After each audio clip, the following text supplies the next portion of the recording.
my name is Evelyn James. I am a retired special agent with the Drug Enforcement Administration.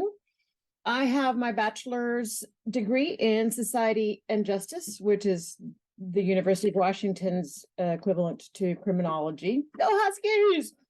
I have my master's degree in psychology from California Coast University. Where am I? I'm also a certified life coach and practitioner through using neuro-linguistic programming.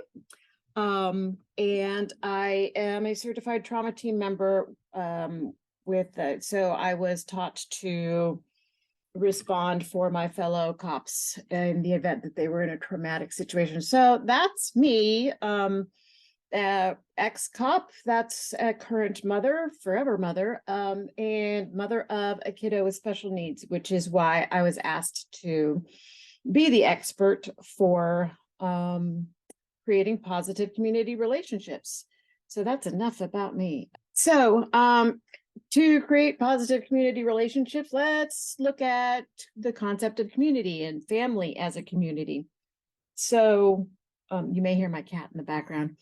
So our family is a community, and our families have their own individual culture. So we as a family define our community and our culture very uniquely to ourselves and our family. So regardless of how you basically use your word for this when you're communicating with your child. In our family, we have an alpaca farm, so we use the term herd. I'm like, come herd. But as a family and as a community, we want our kids to feel safe, included, happy, welcome, protected, content, important, relaxed.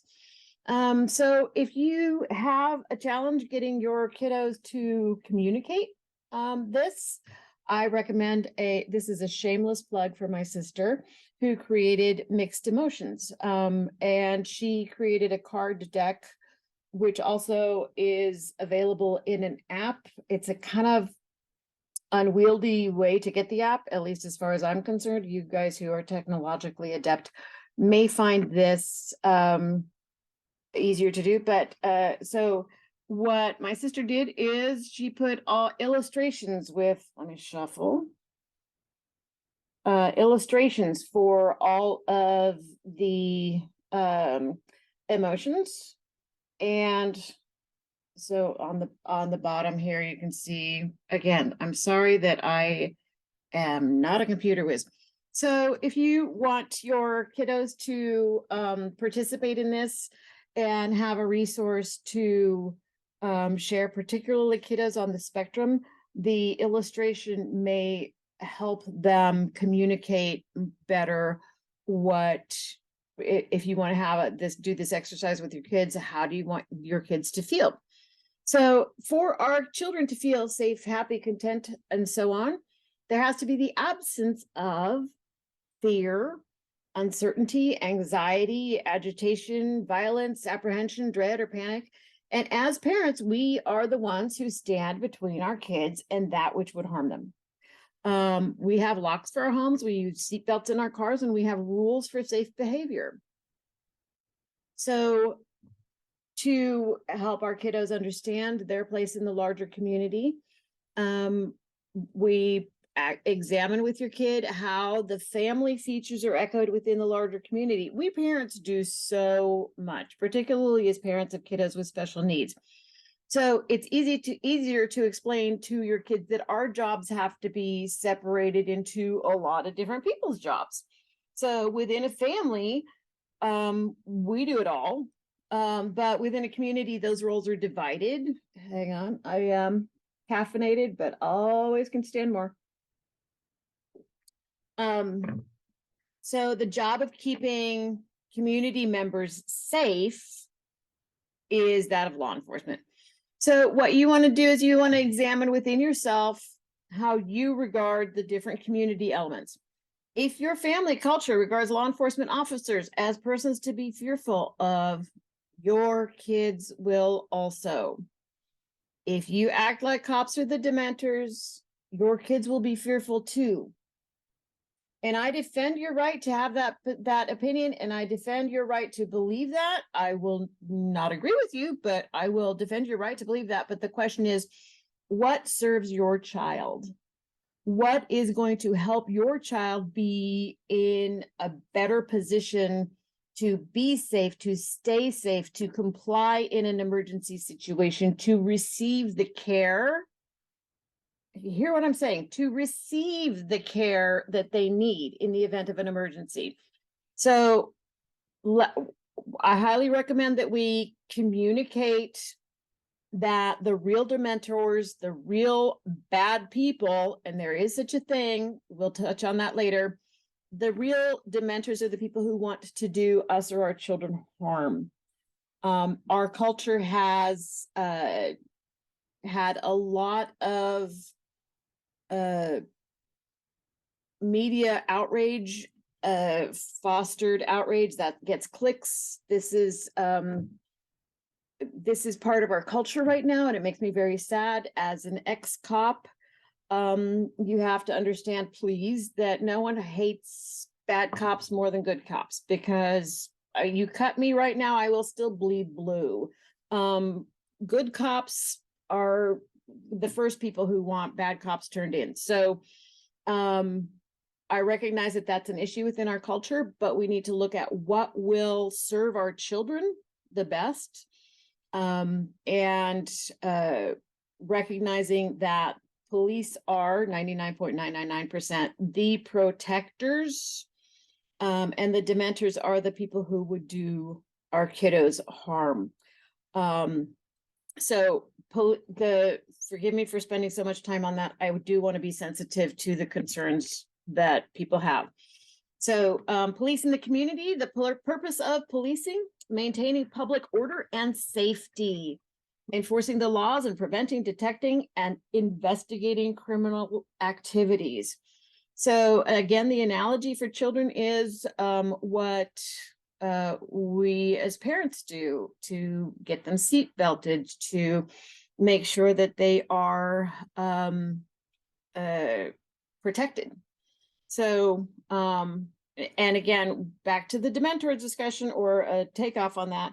So one of the things that I want to be careful about too, and you consider this, when we are discussing criminals, I prefer to use the term criminal, not the word bad guy. So objectively speaking, a criminal is someone who breaks the law. Laws are there to protect people and property. Personal property is acquired through the exchange of personal life hours for money or work for pay. And because life hours are valuable, personal property is protected. If someone steals from you, that means that the money that you spent on that TV or whatever now cannot be used to take your kid out to Great Wolf Lodge, which is Annabelle's favorite place. Sometimes kids break the rules, and it is their job. Oh my gosh, it is so much their job to find their boundaries. We don't want our kiddos to think that they are bad guys if they break the rules. This is their job. And we don't want them to think that we're bad guys if we get pulled over in traffic for, don't we all speed, change lanes, put on our lipstick? All of those are offenses for which we could get pulled over. So we don't want our kids conflicted and thinking that mom is one of the bad guys. So I recommend that we save the word bad for someone who genuinely wants to do them physical harm. Judgment in this case is completely appropriate, and our kiddos need to know that they can draw boundaries for themselves, and someone who wants to touch them inappropriately or do them harm is definitely, you can use the term bad guy for that, but the term criminal is, objectively speaking, less of a value judgment of a person's character than that they satisfied the elements of a crime to qualify as having violated that law. So now, next slide, let me mention here. In the Issaquah School District, I am absolutely aware that we have kiddos from age 3 to 21. So it's a very broad client population of kids. So if this is not appropriate for your kiddos, ignore it completely. But for some kiddos to understand how the function that police have in the community, one of the analogies that we use is the sheepdog. Now we have a monstrous huge livestock guardian dog. Her name is Lupa. I'm not kidding. She's at least 150 pounds, at least the last time she got weighed. But her job is to protect our alpaca from mountain lions, there's one less than a mile from our house. There are coyotes all the time. And Lupa, our sheepdog, keeps our alpaca safe. Well, usually the term sheepdog refers to sheep. And this is in no way a pejorative to relate to humans, to equate humans with sheep. The point is that sheep are important.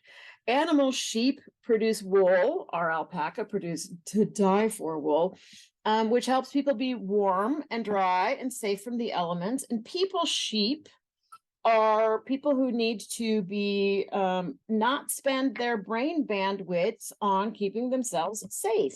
They are the ones who produce scientific discoveries. They are the ones who grow our food, teach our kids, coach our teams, play our professional sports. I'm a sheep now that I'm not a cop anymore. They're the kids. They are the people who perform surgeries, keep us healthy, make the community better.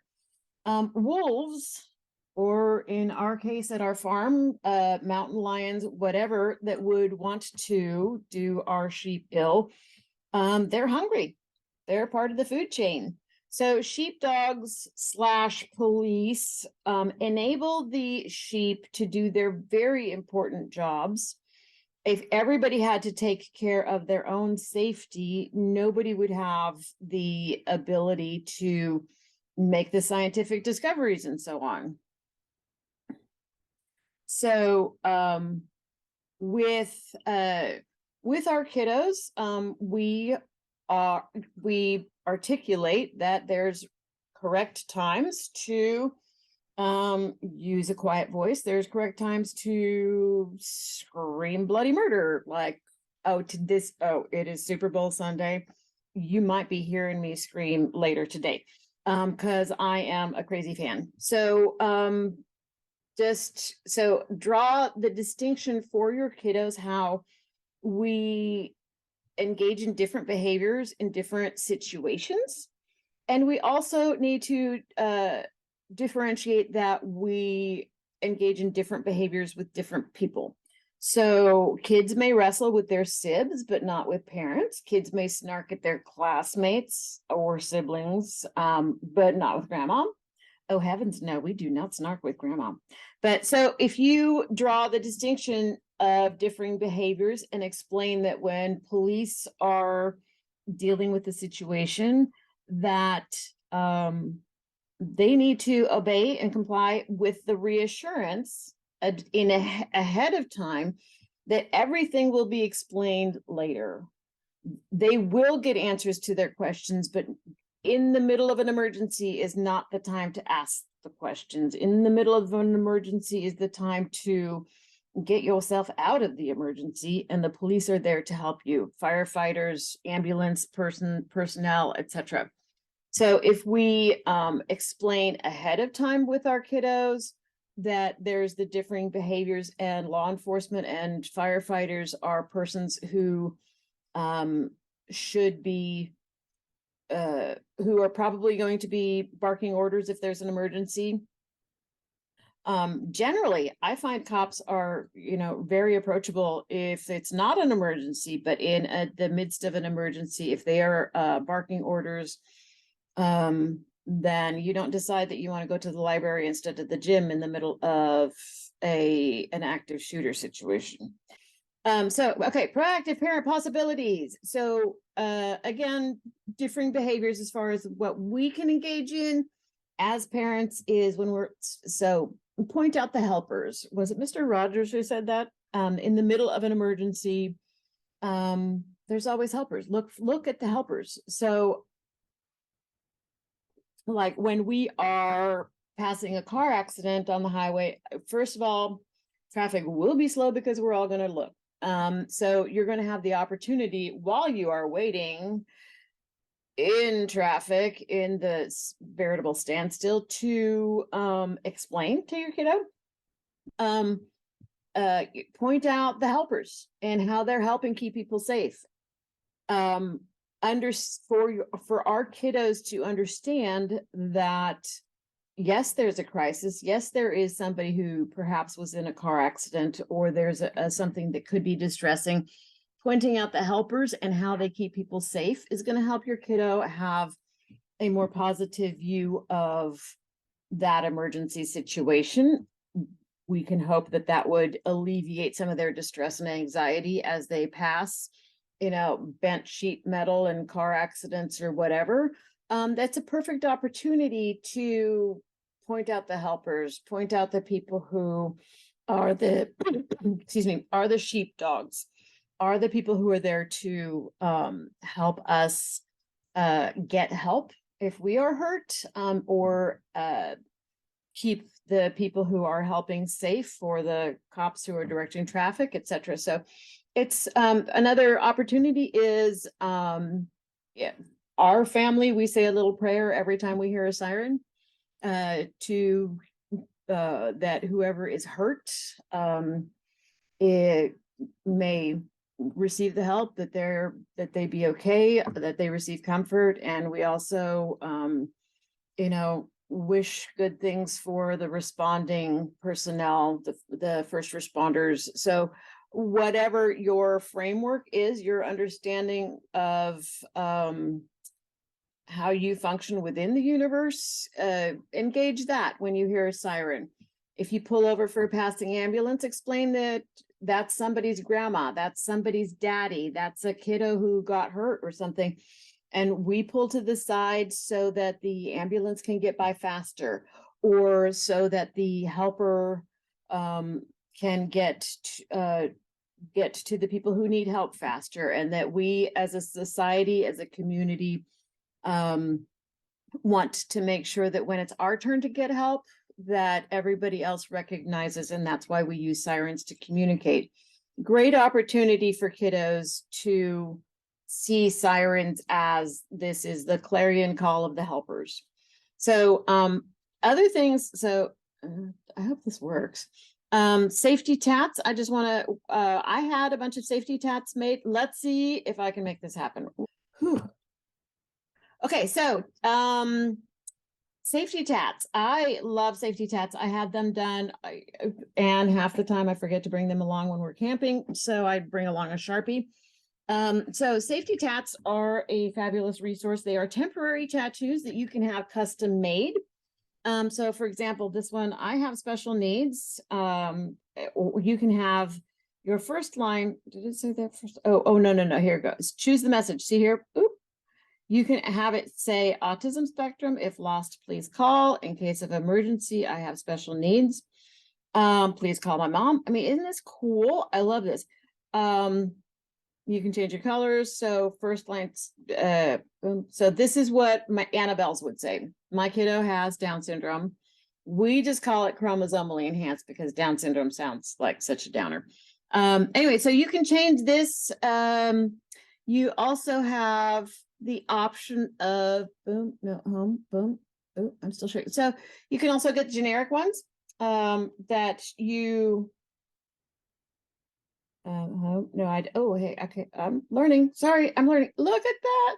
So you can have ones. Okay, how cute is this little guy? You can have the ones where you Sharpie on your phone number, or you can have custom tattoos put on for whether you're camping, whether you're whatever situation you are in, you can I put it on the back of Annabelle's neck so that she forgets it, because otherwise she picks it off. So whatever your kiddo, I am doing the screen share. Whatever your kiddo's unique needs are, you can you can, I mean, it's not that much space, but it's enough space to help communicate that, especially if your kiddo is nonverbal. Oh my goodness, how awesome is that? Okay, now I'm going to share a different screen. Let's see if I can make this work. Medic alerts. Now, medic alerts are fabulous in that there's a lot there has been so much people had medic alerts that included the information. Now, what I love, and I had this for Annabelle, and then she never wore it, whatever. But the nice thing is, you can, you can, like for kids, there's, cool, you can do ones that, lace up on their shoe, which is probably more appropriate for boys because Annabelle has about 1 million shoes. But there's the lace up on the, where did the lace up on the shoe ones go? Those are pretty cool. A lot of boys have like 1 or 2 pairs of shoes, whereas Annabelle has a cajillion. So medical IDs for kids. So the nice thing about this one is, boom, you can, this is one of the things that I love about this particular thing. First of all, Medical Alert Foundation is a 501c3. So, they're not trying to, it's not just for, making money off of you or your kid. They're not going to do a bunch of ads, etc. And this is live updatable. So, you can put on here, I don't have the resource center. I don't have the it active for Annabelle anymore because of course she didn't wear it. But so like when we were camping, or if we were at grandma's house for a week, or if we were somewhere on vacation, you can live update it so that it will say we are at the Hilton, room 253. We are at Rasser State Park, space number 47. You can update it immediately. I love that. How do I stop sharing that? Anyway, that's one of the resources that I think is super great, and law enforcement and first responders will thank you for having that available. I mean, seriously, those are great. Okay. Anyway, so one of the things that Annabelle loves to do is hand out my business card. So you can have a custom baseball cards made for your kiddo, and I highly recommend that you allow your kiddo to hand a bunch of them out, but also take your kid to the local precinct of whatever jurisdiction you're in, whether that's King County Sheriff's Office, Issaquah Police Department, Maple Valley, Renton. Whenever your kid encounters a police officer or a first responder, let your kid hand out their own baseball card, and on the back it's customizable, and you can explain. Oh, did I? Doggone it. I thought I had, so here you can design the front, you can design the back. And so what I have some made and they're on their way, but they didn't arrive in time for me to show them to you. But you can include on the back useful information like there would be a nicer way to say this, but you guys can figure this out. I freak out at lights. I will be able to, whatever would, I will be more compliant if I don't have flashing lights, or I get concerned about loud sounds. You can create a positive way to relate what your kid's superpower is, as well as what what a law enforcement officer or a fellow student in school could do to, hi, Annabelle is an awesome friend.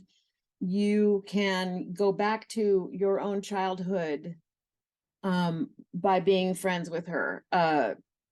there's ways to communicate how to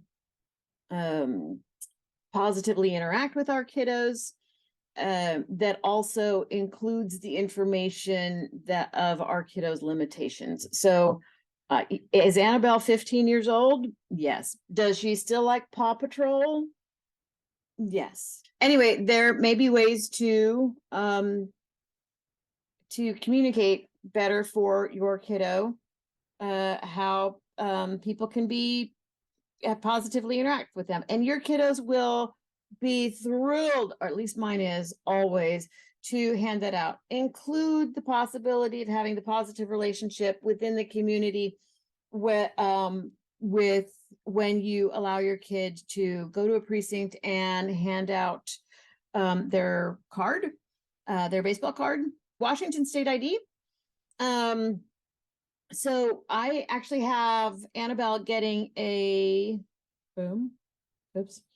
Washington State ID card. We have her passport plus a passport card and the Washington State ID card.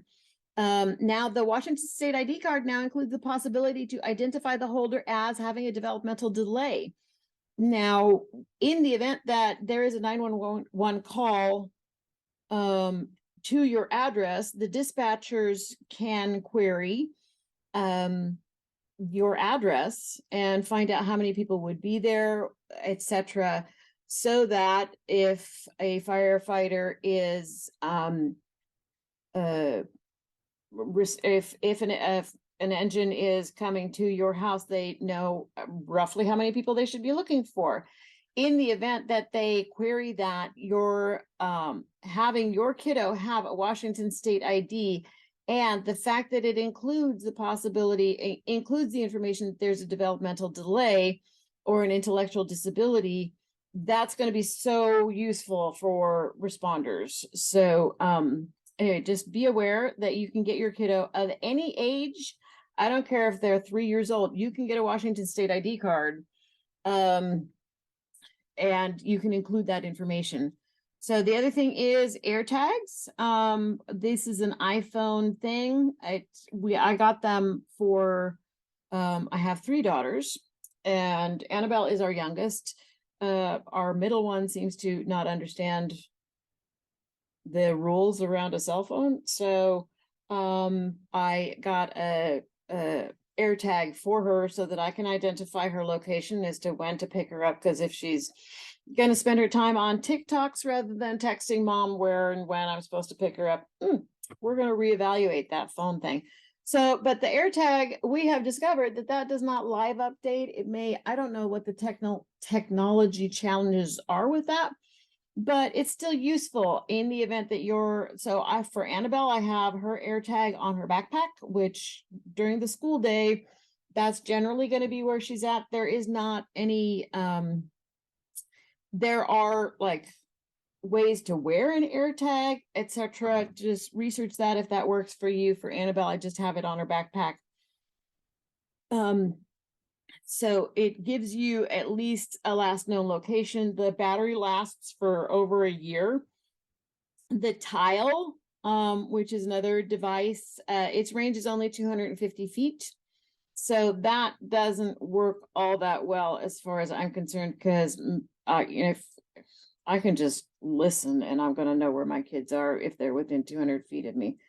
I am available for I do not have the bandwidth to spend 3,000 hours to get my certification to practice psychology. So I do so under my life coaching certification. In the event that you want me to talk with your kiddo, if you would like to hire me to talk with you, I'm happy to do so. You don't even have to hire me, just give me, that's for hourly, hours at a time, and then weekly. Perfectly happy to get new clients. That would be lovely.